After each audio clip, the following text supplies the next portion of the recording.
Good morning student, standard 9 subject maths chapter number 7 સ્વાધ્યાય 7.1.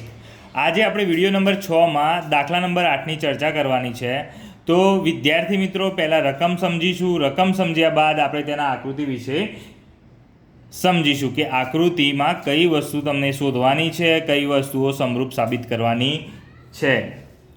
તો કાટકોણ ત્રિકોણ એબીસીમાં, તો અહીંયા રકમમાં ઓનલી ફોર તમને કાટકોણ ત્રિકોણ જ આપ્યો છે. ભલે આખી આકૃતિ જોવાની નથી. બ્લેક બોલપેનથી જે કાટકોણ ત્રિકોણ દોરેલ છે વિદ્યાર્થી મિત્રો, એ જ જોવાનો છે. એ બી સી.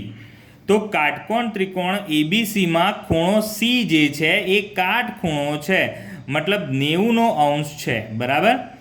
એમ એ કર્ણ એબીનું મધ્ય બિંદુ છે. હવે તમને રકમમાં એમ કહી દીધું કે ભાઈ આ જે એમ છે એ કાટખૂણાની સામેની બાજુ કર્ણ જે છે એ કર્ણનું મધ્ય બિંદુ કોણ છે? એમ. કર્ણ કયો? એબી. જો મધ્ય બિંદુ એમ હોય ને તો આ બંને ટુકડા છે ને સરખા થાય વિદ્યાર્થી મિત્રો. એમ બી એમ એ, આ બંને ટુકડા કેવા થાય? સરખા. જે આપણને રકમ ઉપરથી મળી ગયું. પછી એમ કહે છે ડીએમ બરાબર ડીસી. ડીએમ બરાબર ડીએમ બરાબર સી એમ. આ રહ્યું ને, ડીએમ બરાબર સી એમ થાય તેવું રીતે સી બિંદુને એમ સાથે જોડવાનું છે. તો સી બિંદુમાંથી આ લાલ રેખા દોરી એમ સુધી લઈ ગયા અને પછી એમથી બિંદુ આ જે છે એ રેખા આગળ વધારવાની છે અને ડી સુધી લંબાવો. તો એમથી લઈને ડી સુધી આ મેં લંબાયું છે. તો અહીંયા જે સીથી એમ સુધીનું જે માપ છે વિદ્યાર્થી મિત્રો, માની લો અહીંયા 5 સેન્ટીમીટર માપ છે, તો એમથી લઈને ડી સુધી 5 સેન્ટીમીટર જ આગળ વધારવાનું છે. આપણે અંદાજો રાખવાનો છે કે ભાઈ સીએમ અને ડીએમ બંનેના માપ કેવા થાય? સરખા. એવું બિંદુ ડી લીધું છે. હવે ડી લીધા પછી બિંદુ ડી અને બીને જોડો. તો આ ડી બિંદુ છે એ ક્યાં જોડી દીધું? બી જોડે જોડી દીધું. તો આપણે આ રીતની આકૃતિ આખી રેડી થાય છે. તો વિદ્યાર્થી મિત્રો, આ જે આકૃતિ રેડી થાય છે એમાં તમને જેવી જે ત્રિકોણ કીધા છે સાબિત કરવાના, એ આપણે સાબિત કરવાના છે. ફરીથી એકવાર રકમ પરથી કહી દઉં કે કાટકોણ ત્રિકોણ એબીસી આપેલ હતો, જેમાં કર્ણનું મધ્યબિંદુ એમ છે. કર્ણના બે ટુકડા પડે એ સરખા થાય. કાટખૂણો સી અહીંયા 90 દર્શાવેલ છે રકમમાં. ત્યાર પછી એમસી અને એમડી થાય તેવું બિંદુ ડી લેવાનું છે અને પછી ડીને બી સાથે જોઈન્ટ કરવાનું છે, જોડી દેવાનું છે. એટલે આ રીતની આપણને આકૃતિ રેડી થાય. તો વિદ્યાર્થી મિત્રો, પ્રથમ વસ્તુ શું સાબિત કરવાની છે એ જોઈએ. એએમસી એકરૂપ ત્રિકોણ બીએમડી. એએમસી આ ત્રિકોણ અને બીએમડી એક આ ત્રિકોણ. પહેલાં ત્રિકોણ સાબિત કરતા 3 અંગો એવા લઈ લઈએ વિદ્યાર્થી મિત્રો કે જે એક સરખા હોય આ બે ત્રિકોણમાં. તો પહેલી જ વસ્તુ મને તો દેખાય વિદ્યાર્થી મિત્રો કે સામસામેના ખૂણા અને સામસામેના ખૂણાની જોડ સરખી હોય અને કયો નિયમ લાગુ પડે? અભિકોણની જોડ. આ બંને ત્રિકોણ માટે વાત કરું છું વિદ્યાર્થી મિત્રો. આ ખૂણો અને આ ખૂણો બંને કેવા થાય? સરખા. એટલે કયો ખૂણો થાય? ડીએમબી એએમસી. તો આ બંને ખૂણા કેવા થાય? સરખા. તો ચલો, એક મળી ગયું. હવે બીજી વસ્તુ મેળવવાની છે વિદ્યાર્થી મિત્રો. કઈ બીજી વસ્તુ? તો એક આ બાજુ ને એક આ બાજુ સરખી થવાની. કેમ? રકમમાં લખેલું છે કે ભાઈ એ બી, આ જે એ બી છે એમ બિંદુ બંનેના ટુકડા છે એબીના સરખા ટુકડામાં વિભાજિત કરે છે. મતલબ એમ બી આ ત્રિકોણની કઈ બાજુ? એમ બી. અને આ ત્રિકોણની કઈ બાજુ? એ એમ.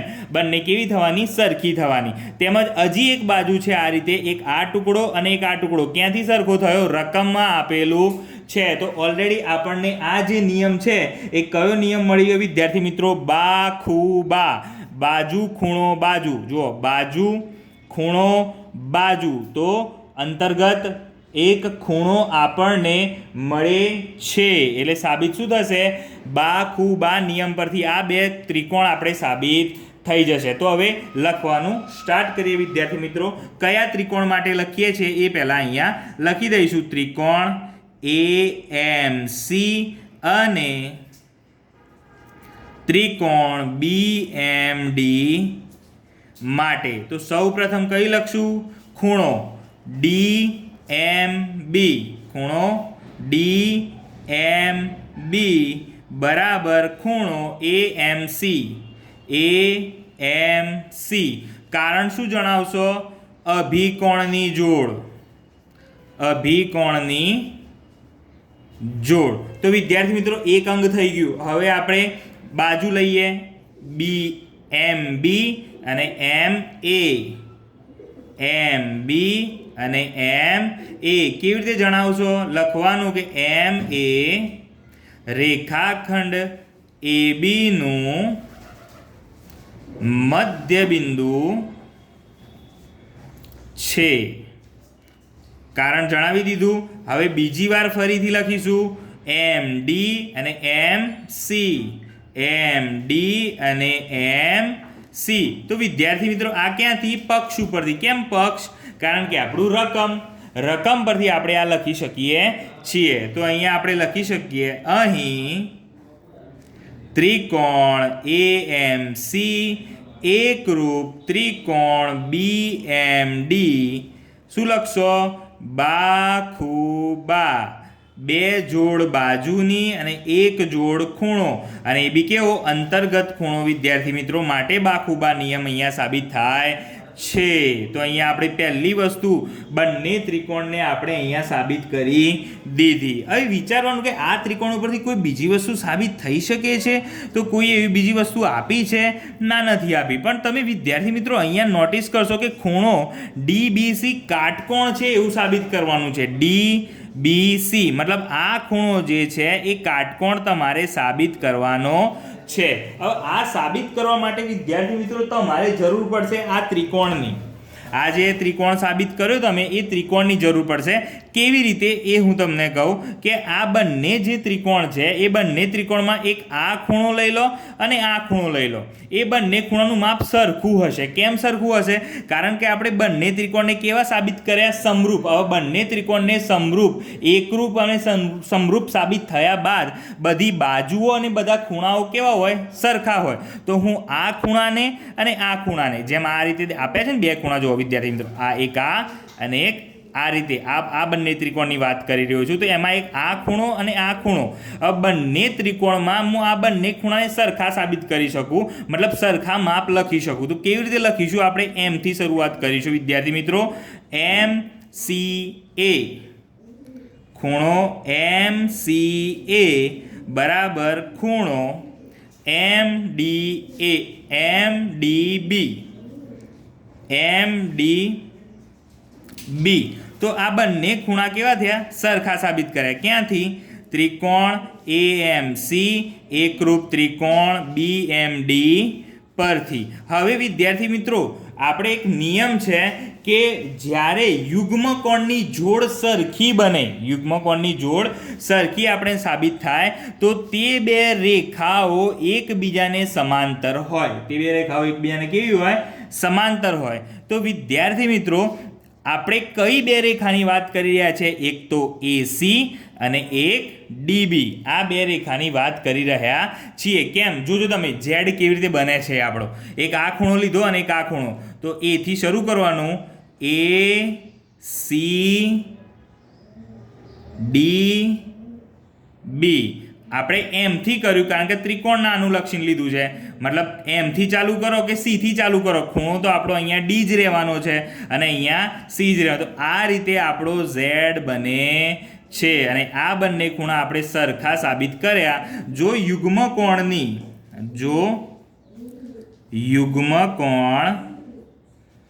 યુગ્મકોણની જોડ સમાન મળે તો બે રેખાઓ AB અને બીજી કઈ હતી?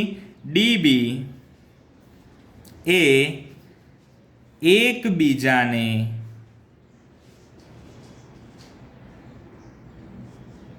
સમાંતર હોય.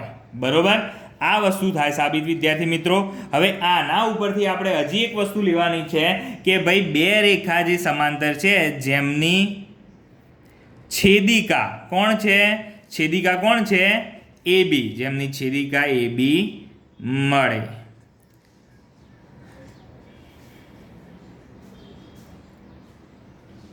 AB છેદિકા દ્વારા બનતા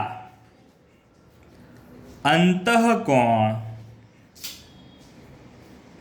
સરવાળો 180 થાય. તો વિદ્યાર્થી મિત્રો આ જે રેખા છે આમ આગળ વધારીએ આ રીતે, બરોબર. તો આ બે રેખા અને આ છેદિકા, તો આ છેદિકાના આ બે શું થયા, આ અને આ એ શું થયા, અંતઃકોણો. એકબીજાના કેવા અંતઃકોણો થયા, અને અંતઃકોણોનો સરવાળો કેવો હોય 180. તો શું લખાશે, માટે ખૂણો DBC વત્તા ખૂણો ACB બરાબર 180.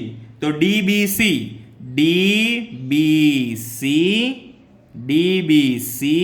અને ACB 180. તો વિદ્યાર્થી મિત્રો આમાંથી આ તો ઓલરેડી 90 આપ્યા જ છે. તો DBC વત્તા 180, DBC બરાબર 180 ઓછા 90 બરાબર 90. માટે ખૂણો DBC બરાબર 90, જે આપણી બીજી વસ્તુ જે સાબિત કરવાની હતી અહીંયા આપણને મળી ગઈ. તો હવે વિદ્યાર્થી મિત્રો બે સાબિતી તમને ઘરેથી HW કરવાની છે, કેવી રીતે એ સમજાવી દઉં છું, ત્યાર પછી કરજો. અહીંયા બે ત્રિકોણ કયા આપ્યા છે, DBC ACB. તો DBC આ રીતે ઊભા ત્રિકોણ જે છે એમની વાત કરી છે વિદ્યાર્થી મિત્રો. તો DBC અને ACB આ બંને ત્રિકોણને સાબિત કરવા માટે ઓલરેડી એક આ ખૂણો અને આ ખૂણો 90નો સાબિત કરી દીધો. તો તમને એક ખૂણો મળી ગયો વિદ્યાર્થી મિત્રો. અને બે બાજુ સાબિત કરવાની છે. બે બાજુ કેવી રીતે કરશો, એક તો BC જે છે સામાન્ય બાજુ છે, એક ત્રિકોણ આમાં પણ છે અને આમાં પણ. તો સામાન્ય બાજુ BC મળી ગઈ. અને ત્યાર પછી એક બીજો ખૂણો સાબિત કરવાનો છે વિદ્યાર્થી, બાજુ સાબિત કરવાની છે BD બરાબર CA. BD બરાબર CA. આ ક્યાંથી સાબિત થશે, આપણું પ્રથમ નંબરનું જે ત્રિકોણ સાબિત કર્યો એ ત્રિકોણના માધ્યમથી આ બે બાજુ આપણે સાબિત કરીને બતાવી શકીશું, મતલબ એમને લખી શકીશું. તો બે બાજુ થઈ અને એક ખૂણો થયો. તો કયો નિયમ લાગુ પડશે વિદ્યાર્થી મિત્રો, બાખુબા. જેમ આ રીતે આ ત્રિકોણમાં બાખુબા સાબિત કર્યો તે જ રીતે આપણે આ ત્રિકોણમાં પણ બાખુબા સાબિત કરવાનો છે. અને તેના ઉપરથી આપણે CM = 1/2 AB તમારે જાતે અહીંયા સાબિત કરવાનું રહેશે. બે વસ્તુ તમને હોમવર્કમાં આપી છે, આ પૂર્ણ કરવું, દાખલો લખી દેવું નોટબુકમાં, અને આ બંને વસ્તુ તમારે જાતે સાબિત કરીને હોમવર્કમાં જ્યારે તમને મંગાવવામાં આવે ત્યારે તમારે ફોટો પાડીને જીજે પટેલની એપ્લિકેશનમાં મોકલવાનું રહેશે. અસ્તુ. જય હિન્દ, જય ભારત.